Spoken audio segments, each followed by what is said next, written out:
Belgique. La Belge Nina Pinzarron. Triple championne de Belgique donc en titre. 13e au JO, 4e au championnat d'Europe à Sheffield. Et son programme sur la gauche. Il débutait avec un triple Lutz, triple boucle piqué.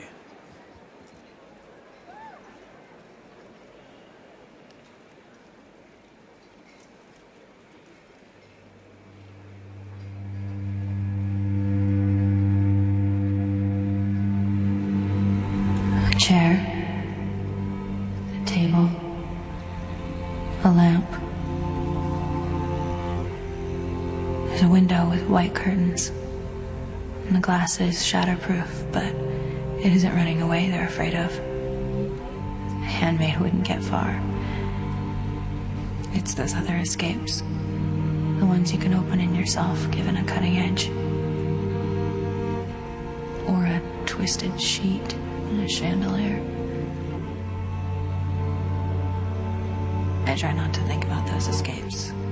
It's harder on ceremony days, but thinking can hurt your chances.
éventuel podium pour Nina Pinzarron et c'est le premier programme avec que des géos positifs.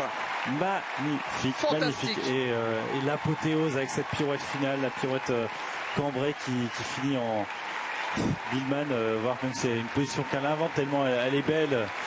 Incroyable performance de Nina Pinzarone avec elle a eu un début de saison si compliqué avec cette blessure au mois de mai qui a complètement empêché une bonne préparation pour Nina Pinzarone.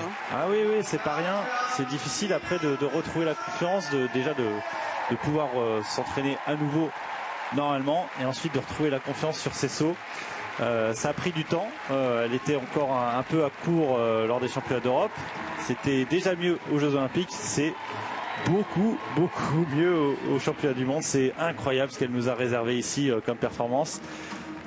C'est magique et ce programme c'est un bijou. Alors en début de saison elle avait tenté un autre programme sur Interstellar, elle est revenue à son programme sur la Servante écarlate, cette merveille de la saison dernière, photographiée évidemment par Benoît Richaud.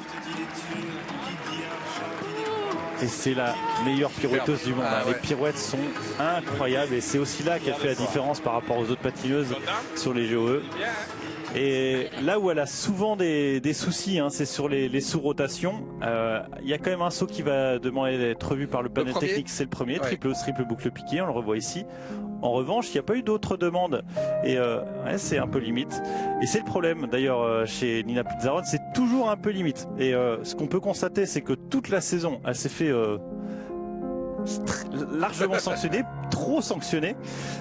Et là, dans le panel technique, il y a une spécialiste technique qui est belge, donc ça peut aider. En même temps, je la pointe pas du tout cette spécialiste technique parce que pour moi, elle a été trop souvent sanctionnée cette année sur des sous-rotations. C'est vrai qu'elle arrive un petit peu sur la pointe, mais on a le droit jusqu'à un quart de rotation en moins sans être dégradé, et c'est finalement ce qu'elle fait à chaque fois, Nina Pinzarone. Donc soit on est très sévère et on lui dégrade tous ses sauts, soit finalement on accepte que c'est quand même indéniablement des triples sauts qu'elle réalise, c'est le cas. On va les accepter. Et on va les accepter tous, et c'est ce qui va se passer aujourd'hui, ce qui n'avait pas été le cas plus tôt dans la saison, et c'est pour ça que ces résultats, pour l'instant, n'avaient pas été à la hauteur de son talent.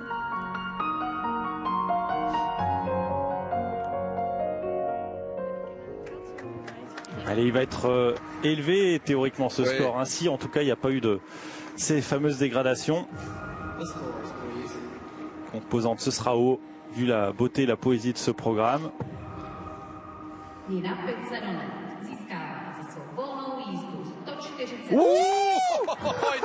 10 points au-delà de son personal best. C'est incroyable, le personal best qui était de 133, elle passe à 143, 215-20. Oh là là, ça peut jouer la médaille. Ça peut jouer la médaille avec un tel score. Elle explose son personal score de 13 points.